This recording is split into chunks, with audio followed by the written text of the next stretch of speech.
Hello students, welcome back. Vishal Gupta आपका टीचर। कैसे हो आप सब स्टूडेंट्स? आप सब 10th क्लास में हो चुके हो और बहुत एक्साइटेड हो। काफ़ी लोग गंभीर भी हो चुके हैं, सीरियस भी हो चुके हैं। अगर वो खुद सीरियस नहीं हुए तो उनके माता पिता ने, उनके टीचर्स ने, स्कूल ने, कोचिंग वालों ने, सभी ने उनको सीरियस कर दिया है, जैसे पता नहीं उनके साथ क्या होने वाला है इस साल।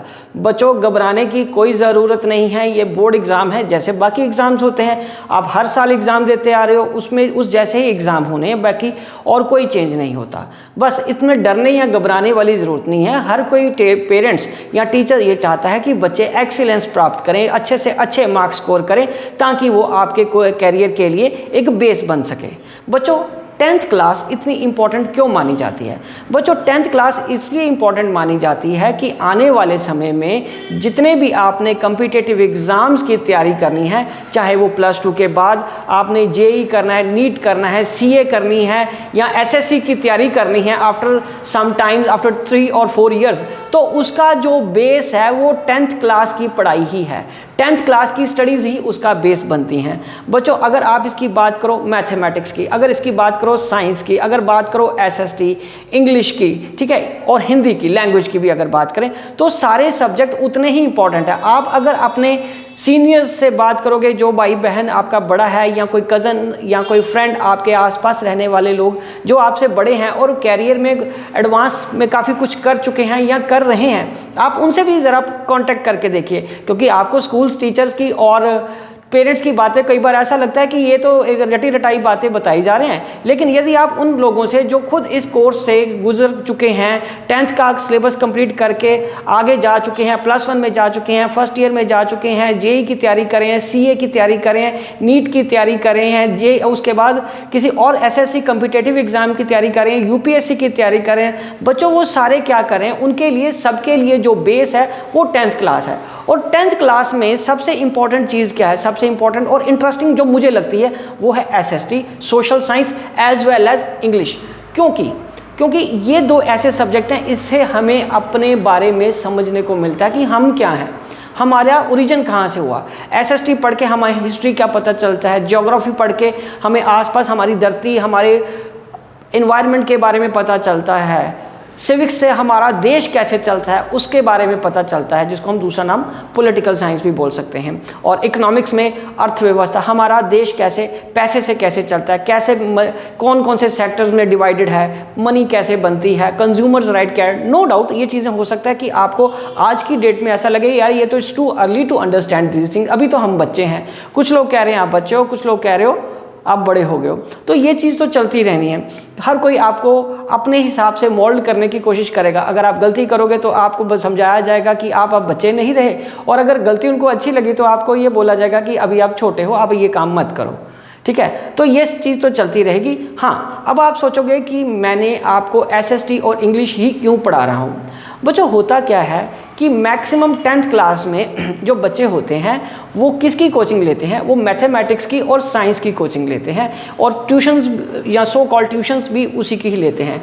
क्योंकि हर जगह दबाव यही बनाया जाता है कि साइंस और मैथ्स में आपको एक्सीलेंस प्राप्त करना है, मैक्सिमम मार्क्स स्कोर करने हैं, क्योंकि कंपटीशन बहुत ज़्यादा है।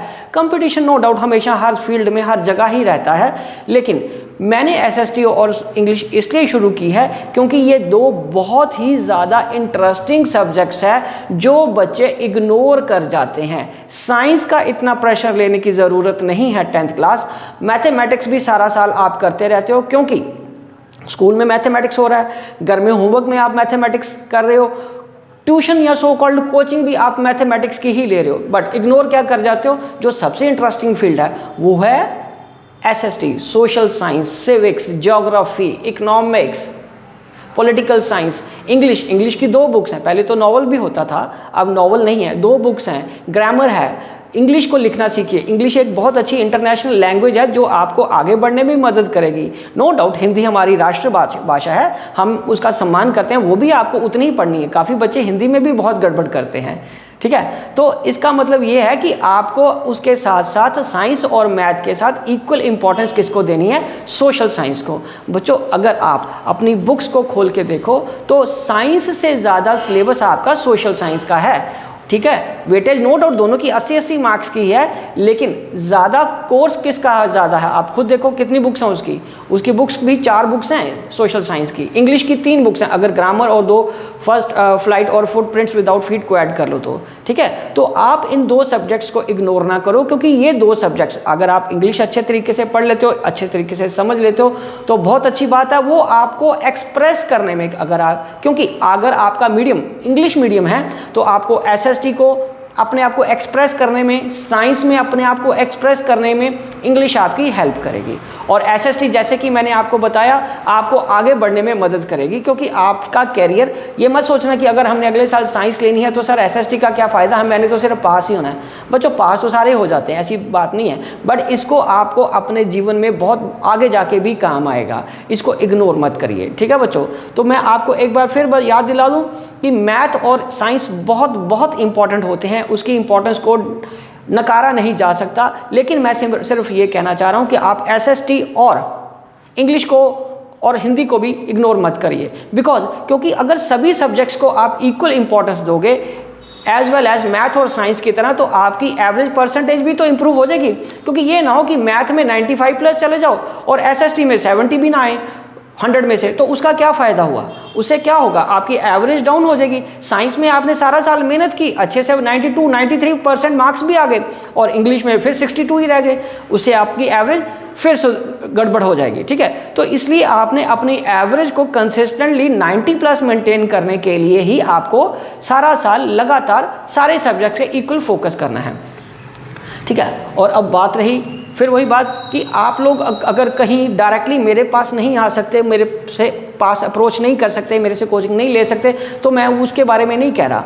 आप अगर घर में बैठ के भी मेरी वीडियोस देख के आप अपना कोर्स कंप्लीट कर लो, मैं रेगुलर बेसिस पे वीडियोस अपलोड करता रहूँगा, क्लास 10th का, इंग्लिश का और एसएसटी का सारा सिलेबस करवाऊँगा, और आप वीडियोस देख भी रहे होंगे तो उससे अपना सिलेबस कंप्लीट कर लीजिए। मैं आपको एक बात बता दूं, यदि आप कंसिस्टेंटली रोज 2-3 घंटे भी अपने स्कूल आवर्स के बाद पढ़ लो तो बच्चे आपकी 31 अक्टूबर तक सारा कोर्स कंप्लीट हो जाएगा। सारा कोर्स जो इंग्लिश और एसएसटी का करवाने का मैं आपसे प्रॉमिस करता हूँ, ये जिम्मेदारी भी मैं लेता हूँ कि आपको अक्टूबर 31 2024 तक सारा कोर्स कंप्लीट कर दूंगा। और बच्चे उसके बाद हमारे पास, हम सबके पास एम्पल टाइम होगा रिवीजन करने का, सफिशिएंट टाइम होगा रिवीजन करने का।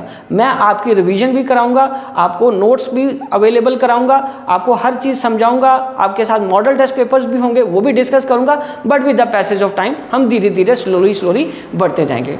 क्योंकि उसके बाद अगर आपने किसी अच्छे कॉलेज स्कूल में जाना है तो उसमें भी आपको कई बार स्कूल्स में भी, अच्छे स्कूल्स में आपको पता ना टेस्ट भी होते हैं, तो उसके लिए भी तो आपको रेडी रहना है। तो बच्चों इसलिए आपको हर हालत में 31 अक्टूबर 2024 तक सिलेबस को कंप्लीट करना ही पड़ेगा। तो इसी के साथ मैं इस वीडियो को यहीं कंक्लूड करता हूं और आपको एक बार फिर विशिंग देता हूं कि आप लोग अच्छे से पढ़ाई करिए और फॉरगेट अबाउट मार्क्स। आज हम मार्क्स की बात नहीं करेंगे, मार्क्स आते जाते रहते हैं, 2 बढ़ जाएंगे 2 कम हो जाएंगे, बट असली चीज़ है आपकी लर्निंग एबिलिटी। लर्निंग को कैसे करना है, आपको सीखना क्या है, कैसे सीखना, किस व्यक्ति से सीखना है, ये अब आप पे मैं छोड़ता हूँ। अब आप थोड़े से मैच्योरिटी के साथ काम लीजिए और स्ट्रेस में बिल्कुल नहीं रहना, एंजॉय करिए लाइफ को, अच्छा खाइए पिए, घूमिए फिरिए, खेलिए, ज़रूर खेलिए, ठीक है। बस सिर्फ 2-3 घंटे आप अपनी पढ़ाई को ज़रूर दीजिए। तो इसी के साथ विशिंग यू गुड लक, अच्छे से पढ़ाई करते रहना।